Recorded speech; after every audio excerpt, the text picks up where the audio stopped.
Hey, hello guys, welcome back to Zhejiang Tongli Heaven channel, manufacturer.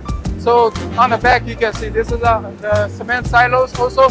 So this is the finished product silo, and you can see the two trucks are currently loading.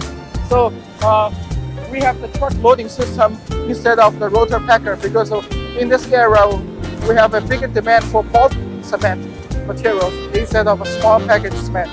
And then you can see after the raw material is being ground, the bar mill it is lifted up to the finished product silo, and then it will be loaded to the truck.